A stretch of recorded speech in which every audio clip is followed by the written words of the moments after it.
sekarang kan kita udah bicara soal memberi diri, pemeliharaan Tuhan gitu kan.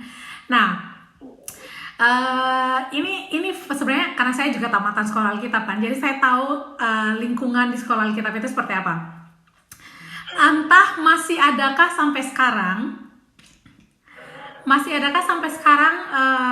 calon-calon pendeta yang masih memprioritaskan pelayanan itu berdasarkan PK atau persembahan kasih. Masih ada tidak? Gimana? Masih ada tidak calon-calon pendeta, artinya anak-anak yang sedang sekolah Alkitab, calon pendeta kan, yang memprioritaskan pelayanan itu berdasarkan PK, persembahan kasih. Terima kasih. Masih ada tidak? Tapi sampai sekarang sih belum saya ketahui juga, belum saya tahu sih. Oke.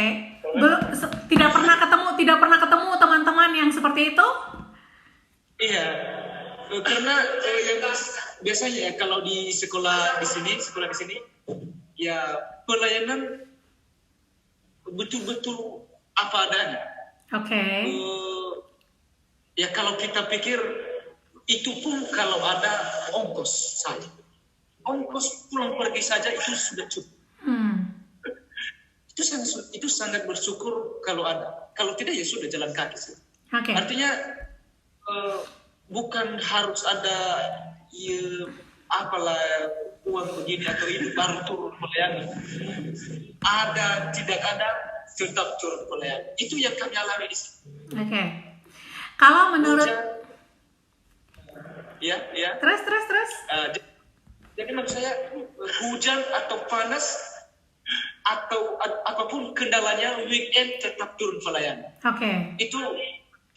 Jadi itu sudah bukan terbiasa dari tradisi dan bukan terbiasa dari kebiasaan, tetapi sudah menjadi mendarah daging ya, karena itu ya sudah itu nanti yang akan diterapkan dalam hidup pelayan. Makanya sebelum keluar dari zona yang sedang dalam proses ini, ya. Berarti harus dulu tahap. Seperti itu. Thank you Kalius. Sekarang pertanyaan buat Kak Grandi. Menurut Kak Grandi, sekarang kan begini, posisinya kan anak-anak yang datang sekolah Alkitab itu kan tidak semua dari latar belakang keluarga yang finansialnya tuh baik, gitu, atau dari keluarga kaya lah istilahnya seperti itu. Kalau seandainya tempat pelayanannya 2 jam dari lokasi tinggal, menurut Kak Grandi, apakah gereja yang punya pelayan anak-anak sekolah Alkitab itu apakah mereka itu seharusnya diberikan uang transport atau tidak? Ya, kalau saya sih pribadi memang dicukupkan. Ada topangan-topangan, tapi kalau teman-teman lain memang ada yang mereka berjuang dengan apa yang mereka punya sendiri. Ya jujur aja, ada yang kadang-kadang dikasih PK-nya ceritanya kurang, tapi namanya juga praktek pelayanan. Okay. Kan itu bagian dari, itu kan juga masuk kegiatan akademik sebenarnya. Jadi memang banyak perjuangan. Tapi ya teman-teman yang lain memang mereka melihat bahwa namanya sudah panggilan, jadi syukurlah mereka masih berdoa dan masih ada yang menopang.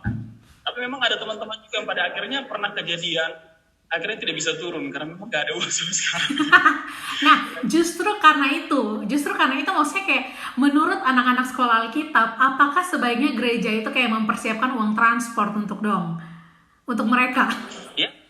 Iya, kalau seharusnya begini, kalau kita ngomong kan gereja kan istilahnya gereja dibantu dengan pelayanan anak-anak sekolah Alkitab ini. Iya, betul. Ya memang harusnya sedemikian gitu, karena namanya kan Alkitab juga ngajar kita kan ini, Paulus bilang hidup dari pelayanan juga. Memang itu haknya seorang pelayan seperti itu.